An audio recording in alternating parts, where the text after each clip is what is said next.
First, a lot of people are very angry that pictures are being released of other people that really had nothing to do with Epstein, but they're in a picture with him because he was at a party. Let's take a deep dive into the biggest release of the Epstein files so far, and they have revealed a series of emails written by someone who goes by the name of A in Balmoral, emails written to Ghislaine Maxwell asking whether she had found them any, and I'm quoting again, inappropriate friends. Simon Marks is LBC's Washington correspondent. Thanks for coming on the programme, Simon. Talk us through some of these 30,000 pages.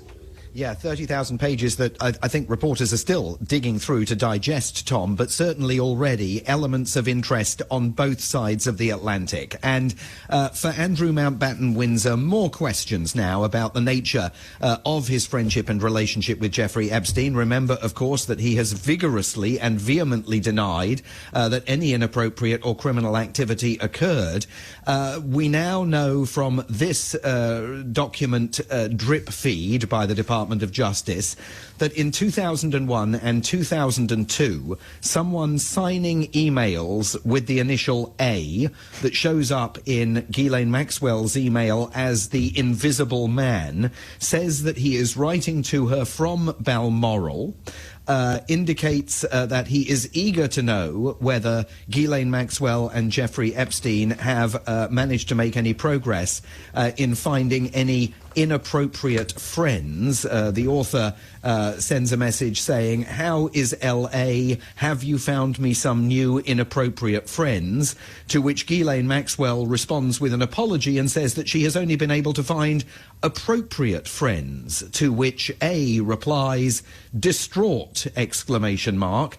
He later indicates that he has left what he refers to as the RN, and of course we know that Andrew Mountbatten Windsor left the Royal Navy at around that time. There's also a further exchange between them about the possibility of sourcing girls for a visit to Peru that involves a third party who gets involved in those conversations. And again, while we don't know that A is Andrew Mountbatten Windsor, we do know that Andrew Mountbatten Windsor made a trip to Peru shortly after the time frame in which these emails were exchanged. I also note, because you described that these emails are coming from someone referred to as the Invisible Man. And just double-checking here, the Invisible Man is a pen name that was also used alongside a separate email address listed in Epstein's phone book as, quote again, Duke of York. Right. So I mean, look, I think it adds, again, I think it is important to underscore there's nothing criminal in the language used in this exchange of email, and an innocent and entirely innocent construction can be placed on it. But equally, obviously, it has the likelihood of fueling fresh questions for Andrew Mountbatten Windsor and for Buckingham Palace. Just a straightforward shooting weekend.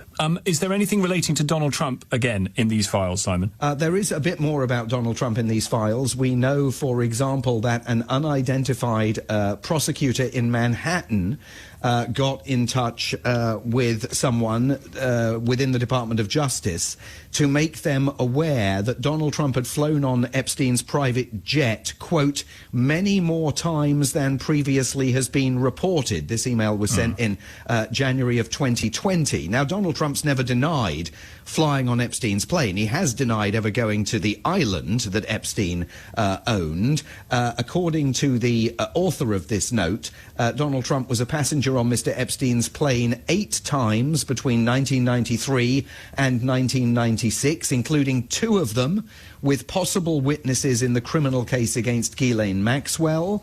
And there's one flight where it was only Donald Trump, Jeffrey Epstein, and a 20-year-old aboard the jet, according to this email. I think in many ways, Tom, the most extraordinary revelation that we've seen coming out of these files, though, relates to a letter that Jeffrey Epstein appears to have sent, and I say appears because I think handwriting experts are going to have to weigh in on whether it's definitely in his hand, to Larry Nassar, the former team doctor with the US gymnastics team, currently serving 140 years in jail. This letter was postmarked 3 days after Jeffrey Epstein killed himself in prison, and in the letter, Jeffrey Epstein clearly is indicating to Larry Nassar that he has plans to take his own life. He says, "As you will know by now, I have taken the short route home. Good luck. We shared one thing, our love and caring for young ladies and the hope that they reach their full potential." And then, and this is where things get potentially sticky for the president, the letter says, "Our president also shares our love of young nubile girls.